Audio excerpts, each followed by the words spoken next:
अस्सलाम वालेकुम नाज़रीन, प्रोग्राम टेस्ट रोमान के साथ मैं हूं अफजल अयूबी। नाज़रीन, से पहले कि हम अपनी गुफ्तगू का आगाज़ करें, पहले देखते हैं माहिरीन इस हवाले से क्या कहते हैं। जहाँ तक ये पीटीआई गवर्नमेंट का टैक्स के हवाले से कारकर्दगी का ताल्लुक है, आप देखें कि जो आपकी परफॉर्मेंस होती है आपके विजन और आपकी पॉलिसी के ऊपर बेस करती है।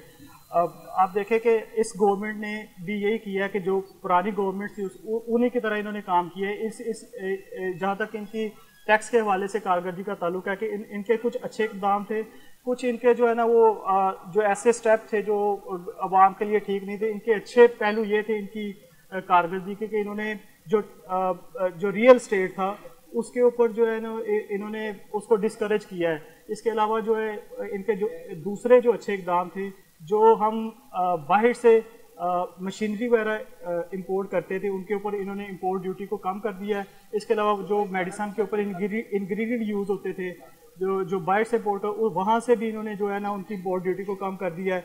इनके जो नेगेटिव पहलू थे इस गवर्नमेंट के, वो ये थे कि जो एक्सपोर्ट ओरिएंटेड हमारी जो इंडस्ट्री थी, जिस तरह जो है टेक्सटाइल देखे जो हमारी फैसलाबाद में बनती है, इस तरह जो केपीके में हमारा कारपेट बनता है, इसके अलावा जो लेदर गुड्स है जो कसूर में बन रही हैं, इनके ऊपर इन्होंने क्या किया था कि इन्होंने रिपेड खत्म कर दिया और स्टील के ऊपर भी जो है इन्होंने रिपेड खत्म कर दिया। अगर ये चाहते हैं कि पाकिस्तान की इकोनॉमी बूस्ट करे और ये मजीद अपनी परफॉर्मेंस बेहतर करे, इनको सस्टेनेबल रेवेन्यू पॉलिसी को अडोप्ट करना चाहिए।